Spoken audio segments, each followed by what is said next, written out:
What is up, guys? Welcome to another video, and today we are going to be talking about steering wheels. You know, whether you should buy one, what I think of mine since I've had my Logitech G27, and some issues I've run into, and just going to talk a bit about that.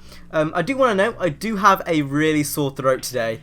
It's really hard for me to make this video without like coughing or like, you know, really just losing it. So if there's a few jump cuts, that is why. But without further ado, let's get straight into today's video.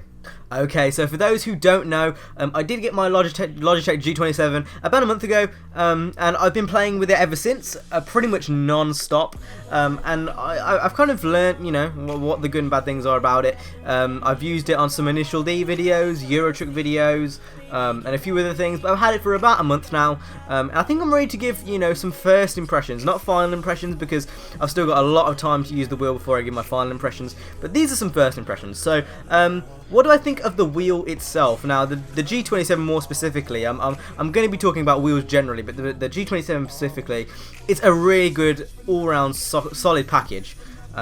You know, you get your shifter, you get your wheel, you get your pedals with the clutch. It's an amazing deal, and I think overall I don't regret buying it at all. I think what they've done over there at Logitech is simply amazing. I did run into some issues with my shifter. I'm not sure if you remember, like this. Give me a few tries. But this was me basically doing Fast and Furious shifts. And what I've done now is I've basically broke my shifter. Now, no worry, if you do go with Logitech, that is, you'll be under, I think it's like a 5-year warranty or 3-year warranty. So you can get it replaced really easily. And I've actually got a new one coming on Monday, hence why there hasn't been any Initial D videos this week. But yeah, I've got a new one coming on Monday.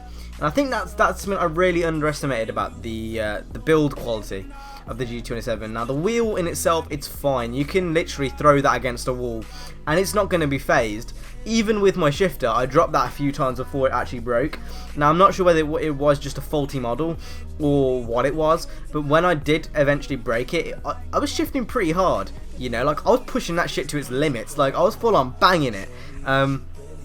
So I think overall its build quality isn't that bad. I think if anything it was my fault, is the reason why it broke.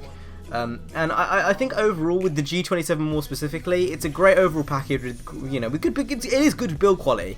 You know, I think it's me being a bit of a pansy is why it broke. It wasn't anything to do with the build quality. If you're sensible with the shifter, it won't break.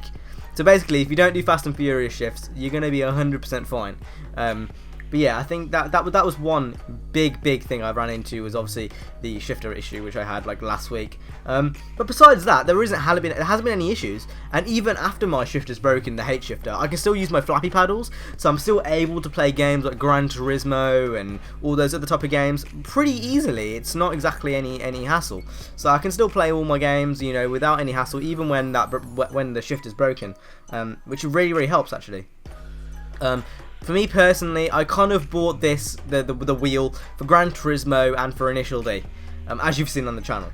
And I think overall, is it worth it for those two games? You know, for me personally, I believe it was worth every single penny. It really adds a whole new dynamic, you know, to racing games, and it adds a whole new experience. It gives you another learning curve. I think what people don't really realise when they, you know, do go to purchase these wheels, and you know, they're thinking, oh, what am I going to do? It's really for the hardcore racing fan. If you don't play racing games like 100% all the time constantly, you're probably not going to see the worth in the wheel as much as someone, say like me, who I pretty much only play racing games nowadays. I might hop on Halo every now and then, and I might hop on every other game, but really I only hop on racing games. Racing games are my main game. And I think if you are a racing game, you know, a racing gamer, and that's purely what you play, you're really going to see the worth in the wheel, and you're really going to want to buy one. For £160, my G27, I will quite gladly say, is a bargain. It feels really nice in the hands with that leather. You know, the buttons feel nice and responsive. You can feel the click. The clutch, again, is amazing. The shifter is, again, amazing build quality, unless you want to torture it. You know, overall, it's an amazing product, and I think if you are a racing game enthusiast, getting one of these wheels could be a huge thing for you. And I think it is generally something I would save up for. I didn't eat food at school for like 2 months to get this wheel, and would I say it's worth it? Yeah, I'd say it's worth it. I think it's really really added to my experience. And you know, on top of that, you know, it works with PC, so I've been playing The Crew with it. I've been playing TDU2, Driver, all types of games, Underground 2, and overall, I honestly, I still use controller every now and then. I think controller is always one of those things which I'm going to go back to, but the wheel generally just adds a whole new experience, and it is worth it. Some downsides, some major downsides to the wheel. It gets fucking tiring. Like, I'm not even gonna lie, it gets tiring after playing for like 3 hours straight drifting. It will tire the shit out of you, especially if you get a wheel with force feedback. Then your arm's gonna be dead. You know, obviously, as well as that, you've got your space issues. If you don't have enough space, say, on your desk, then that's going to be a really big issue, depending on what wheel you get itself. Like, the G27 doesn't really have this issue, but the force feedback may be quite loud. So if you are in, say, like a flat or something, and you kind of want to keep the noise down for your roommates or whatnot, that might become a bit of an issue. But honestly, besides that, there's not really many other issues. It's mainly just to do with being conventional. Like, having a wheel, let's be honest, it's not something that's practical. You know, if you're going to get a wheel, you're going to make space for it, and you're going to want it because, you know, you have a passion for racing games. You know, stereotypically, you know, if you are, you know, just a racing gamer, you're just a gamer, you're just going to use a controller. To get a wheel, you know, you need to be devoted. That's all I'm going to say. You know, you're going to need to get your money's worth of it. Don't buy it if you're not sure if you're still going to be playing racing games in like a few months, is my advice. Because otherwise it may not be worth it. And also find a wheel which is compatible to your needs. I know there's the Chronos Max, and I know that you can get like Titan ones which convert signals to next gen signals. So like I'm gonna get one for my G27 so I can use it on my PS4.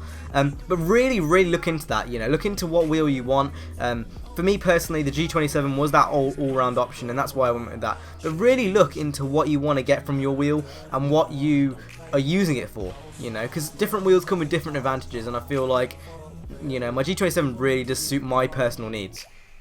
But overall, is the wheel worth it? I'd say yeah, completely for me. It depends really how much you're going to use it, and you know, how much space you have and whatnot. But if you know, can put in the extra £160 or, you know, £400 for like a Thrustmaster or whatnot, I would recommend going for a G27 over a Thrustmaster. That's just my personal opinion. But yeah, if you want to put that money into getting a wheel, it's 100% worth it, and you're never going to look back. And then that is my first impressions of the G27. Obviously it has its downsides, the noise, not with the G27 specifically, but the noise can be an issue with some wheels. You know, it gets tiring after a while, as where with the controller you can just hold it in your hands and you're fine. And obviously the cost is a huge thing. Like, a lot of people can't afford £170 wheels, and you're gonna need to save up like I did for a very long time. That's another thing. But it will be worth it in the end. I think once you will get it, you'll see the reward, and I think everyone will really enjoy it. I think it's really good, especially if you get the clutch and the shifter. It's just amazing. So yeah, I hope you guys enjoyed. If you did, make sure to smack that like button, subscribe. Again, got a really sore throat, so I'm sorry if I wasn't really upbeat today. But yeah, I'll see you guys in the next video. Peace.